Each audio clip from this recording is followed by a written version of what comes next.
why this new trend? Big is beautiful, big is pretty big movement. They call this, they got a million names for this shit. Why it's all bullshit and the health consequences behind it.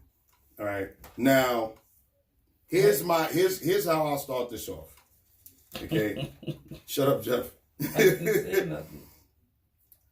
We as a society have never encouraged people who are doing things that are detrimental to their health to continue on as if everything is okay, except for when it comes to weight loss, but in particular with women. Okay? Yep. I'm out of this. I don't know nobody that's ever had a family member and this goes back to what Kurt was saying last week. I've never seen anybody willingly, like verbally, enable a family member or friend that's a drug addict. Like, yeah, keep getting high, motherfucker. You're doing a great job. Right. Hey, you never know. Okay? I've never seen anybody say that to an alcoholic Right. that they're around. I know they may, like Kurt said, and he admitted this himself, his mom gave him money because she felt like that was keeping him from going out doing dumb shit, getting killed. Yeah. But she never said, yeah, go keep getting high. Right. Her actions may have said that, but she never verbally said that. Okay?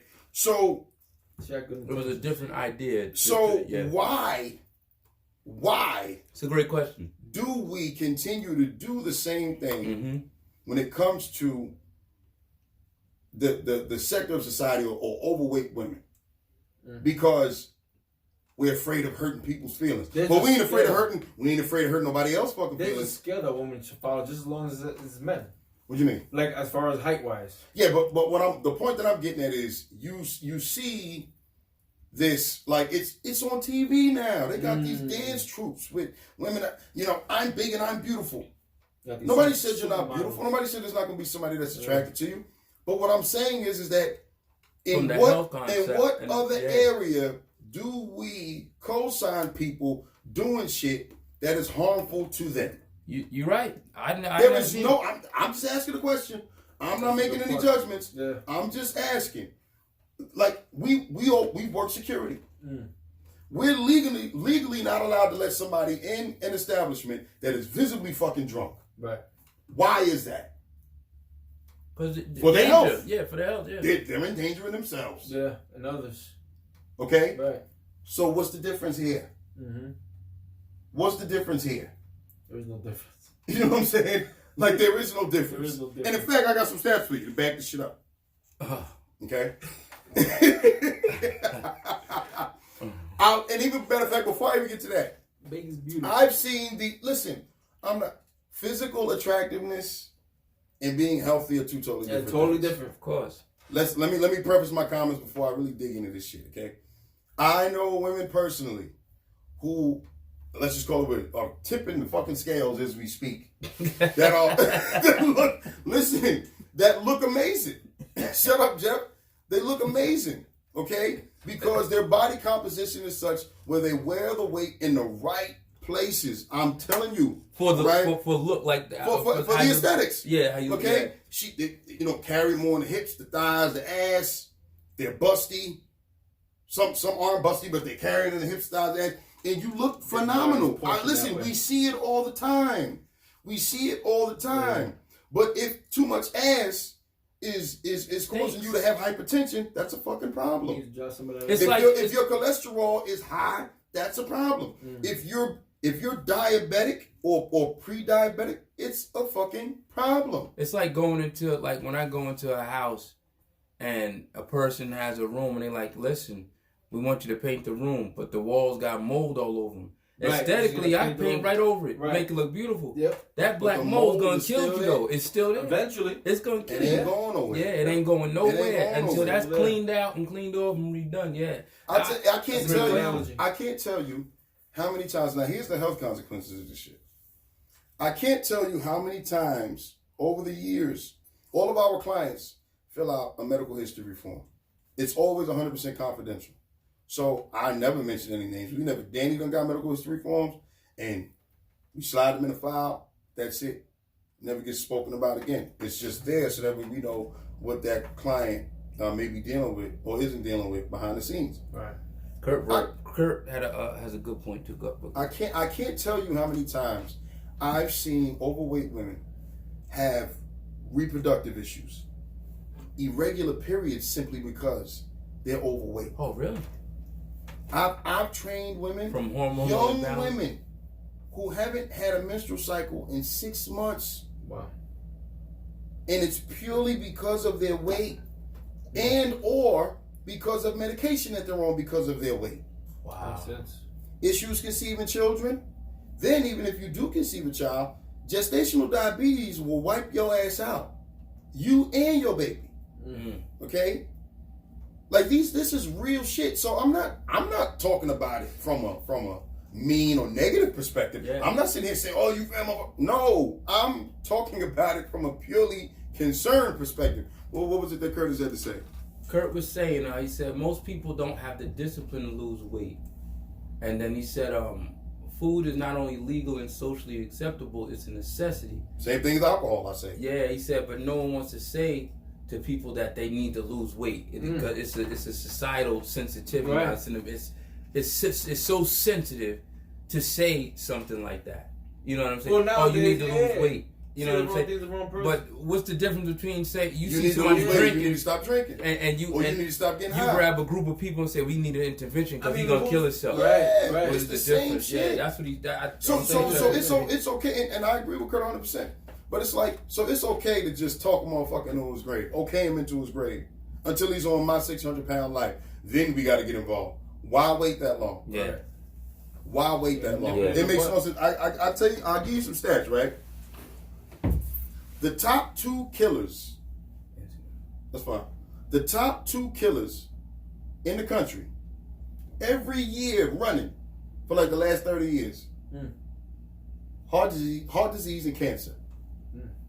Directly attributed to being overweight and obesity. All right?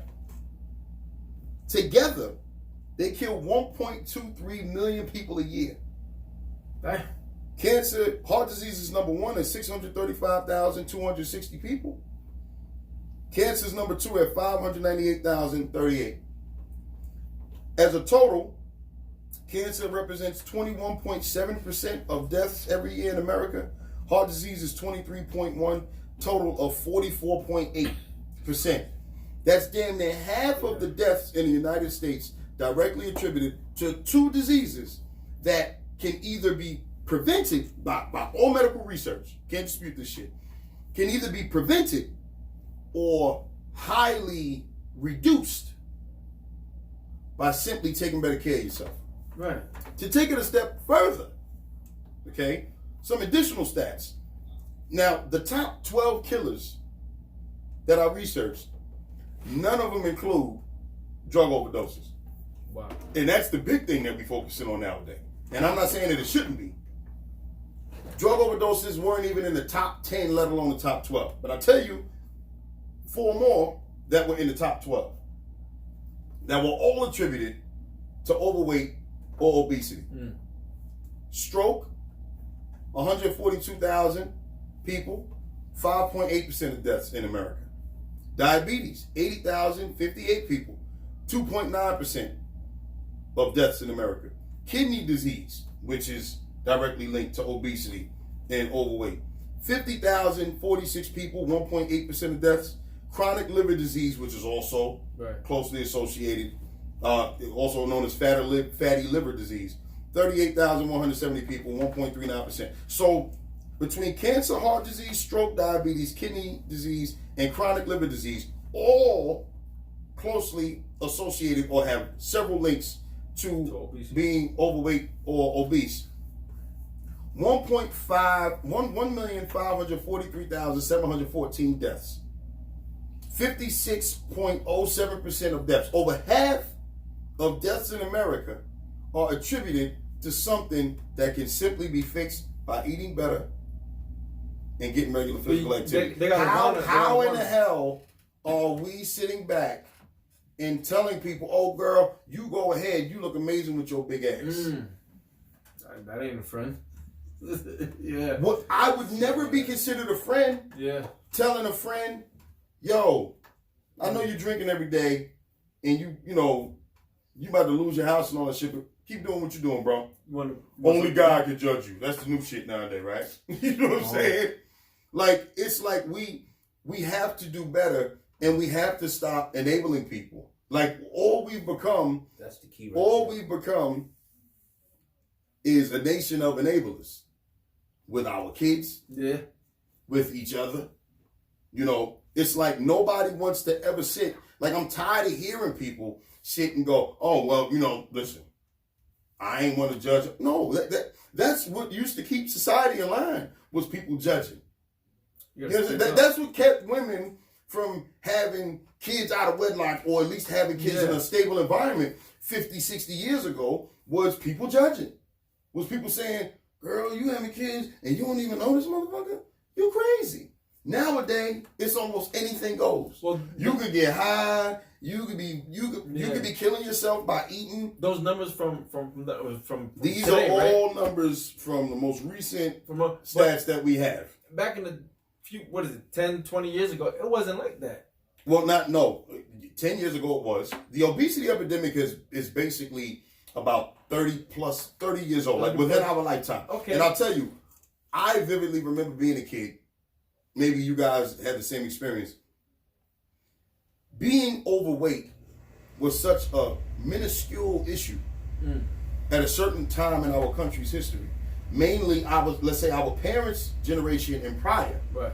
I remember coming home with school pictures, and my parents would look at my school picture, you know, individual in class. Yeah. Look at my brother's individual in class. And my parents and my aunts and uncles would be like, damn, there's a lot of little fat kids running around. Y'all got one fat kid in every class. Back when they were growing up, it was one fat kid in the whole goddamn neighborhood. Yeah.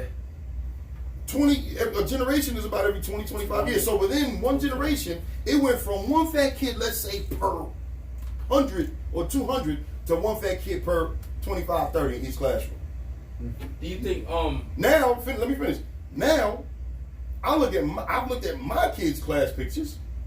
Half the class fat. Half the class, yep. It's 25, 30 kids. 15 of them are clearly overweight. Well, now, I'm talking about what I can just see in the face. Now, we all know people carry weight and it's distributed differently. There's some people who look fine in the face. Yeah.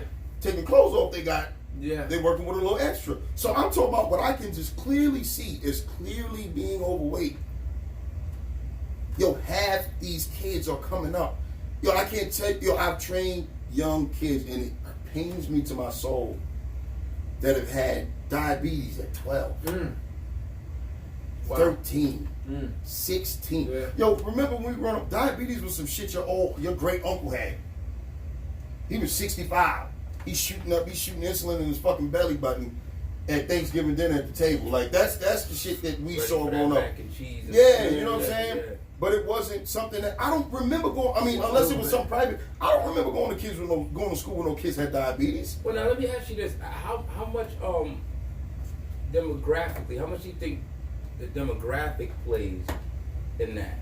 Because I'm asking because I got a comment here where the young lady says, honestly, I never hear that in Los Angeles. She said people judge you for having bread in your shopping cart. Like I feel like. I don't feel like that. Well, no. Well, but it's demographics or location. Let's say does have a lot to do with it. It's a known fact that people tend to be slimmer and warmer climates. Those people are like more Midwest, like more down south Midwest. Yeah, down south. Like there's not necessarily. But it goes both ways though, because people tend to have more. Think about it. In New York, let's say, we'll talk about what we know first, and then we'll talk about other shit that I've read about, maybe not having experienced firsthand. In New York, we know this as trainers. There's a mad rush to get fit once any inclination of warm weather's fucking coming. Yeah. Okay? That's just what it is. The new year is normally the first indication of that. Because no matter how cold and shitty the weather is, we all know warm weather's on the horizon in another 90 to 120 days. Yeah. That's the countdown. Yep. And we always say, the gym or clients that come about that want to train come about in two huge waves. We get the New Year's resolutioners They asses are gone by the time Valentine's Day come, and they lost a few pounds and found a boo. Okay. Then shit dries up, and then we get what I call the bird chirpers. The minute the birds start fucking chirping in March or April, then all of a sudden it's, oh my God, we got to get our shit together. We got a trip to go on. We got a wedding to go to. All of that shit. So we get a wave in January going into February, and then we get another wave in about April going into May and into June. And then, people think you're going to sit around from October to April, gain all this weight, and think all of us trainers are goddamn magicians. That ain't the way the shit go. Okay? Why not? We spoke about that before. Yeah, we spoke about this a million goddamn times. So to get into what the young lady had commented, just imagine living in an environment where it's warm like that all year round. People have more motivation to stay looking good. Listen, I'll be brutally honest with you too. I don't have a whole lot of motivation to maintain a six-pack when I'm the one wearing this shit in November, December, January. But all of a sudden, all of a sudden, that motivation becomes more crucial for me, if that's the proper word, when it starts getting a little warmer. Now all of a sudden, okay, let me cut my starches before I go to bed. Let me get up and do some cardio in the morning, and on top of doing it at night. And it becomes a little more important. So yes, that is correct. But also by and large, just from a biological perspective when it comes to the human body, most humans tend to be leaner when they live in warmer climates. That's just a fact. So yeah, you have more options to stay busy. Yeah, be outdoors. Be outdoors. Like you're not gardening. You're not going for walks when it's 12 degrees outside. Negative. Unless you're a goddamn Eskimo, like that shit just don't work. Now another thing. You say that's spooning -2 spooning and forking season. Spooning and forking season. We ain't that time of the year. Yeah, it's cold outside. For real. Yep. Shut up, man. One thing, the last thing I wanted to touch on also, which was the fact that spending money and putting resources towards a certain topic or a particular area doesn't necessarily always net proper gains or the desired gains that you're looking for. We spend over $30 billion on the health and fitness industry every year. And we are fatter than we've ever fatter and more unhealthy than we've ever been. The reason why I bring that up is anybody that knows anything about fitness, I've discussed this with Dave and many other people in fitness, me and you've had this conversation. The fitness industry is relatively new in the grand scheme of things. There weren't a whole lot of gyms 40 years ago, okay? Like Arnold Schwarzenegger and Lou Ferrigno and them guys on Pump and Iron back in the 70s, they popularized gyms. In fact, Jack LaLanne is actually the godfather of all this shit because he, whether people realize it or not, invented most of the gym equipment that we utilize in gyms. The pulley systems, the universal gym equipment. Like when you go in the gym and you got the cables and you got the pull downs, then you got maybe a leg press on the other side or a dip machine or a row machine. Jack LaLanne invented all that shit. So, rest in peace, Jack LaLanne. Most people don't even know that. In fact, my dad used to tell me stories. Back when he was a kid, Jack LaLanne was on NBC or ABC, on Saturday mornings, I remember that showing people how to, do pull-ups and push-ups and shit like that in their living room. They thought it was a crackpot because he was the one telling people that fitness and exercise, eating vegetables and everything. Push-ups. Yeah, so he was like, he was huge on that. But the point I'm getting at is, if throwing money at a situation was the answer to fixing it or the key to fixing it, we'd be arguably the healthiest fucking country on the face of the earth, and we're not. Okay, we seem to be more healthy when we spent less money or there was almost no health and fitness industry. Simply because people just got up and moved their asses. But I'm saying we don't know how to utilize it. Well, it's not about utilizing it. Everyone has a gym membership, but they don't use it.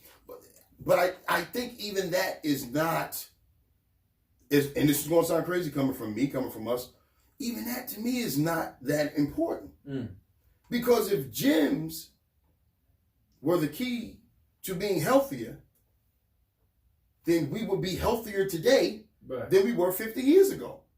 Okay? Our parents' generation and their parents' generation, barring, let's say diseases that were ravaging people because there were no vaccines, which vaccines, that's going to be a whole other hot topic people will stop talking about, like polio and shit like that. But I'm talking about as far as in the prime of their lives, we are the first generation. There's been studies showing that we might be the first generation, or our kids might be the first generation to go backwards in life expectancy. That's fucking crazy. Simply because of the obesity epidemic. Every generation for the last 100-something years or 200-something years has managed to live longer than the last. But we're in danger of totally fucking that trend up because of all the processed foods and sitting in the drive-thru. Well, there's a lot of temptation out there now. Like you got Chick-fil-A, you got a McDonald's, and it's tempting. It's temptation. It's a lot of it is laziness too. Well, mind over matter. A lot of it is laziness too. You gotta get out of the system. A lot of it is laziness too. But yeah, I mean, the biggest thing that I want to promote is just, physical activity. It doesn't have to be about formal exercise, okay?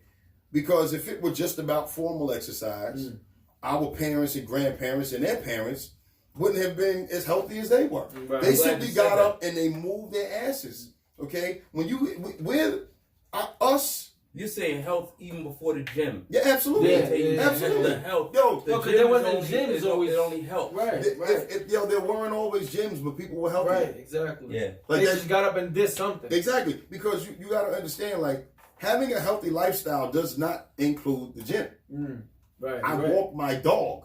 Right. That helps. You understand? Mm-hmm. I'll take my kids to the park and we'll play basketball. A little bit of something is better than nothing. Yeah. So it's like we're the first, or maybe the second, our kids maybe the second, generation that basically for our whole lives we've come up in an environment where we haven't had to burn calories to consume calories. Right. And now it's been exacerbated, even magnified with fucking Uber Eats. Like you don't even have to get up and move. You could go on this shit.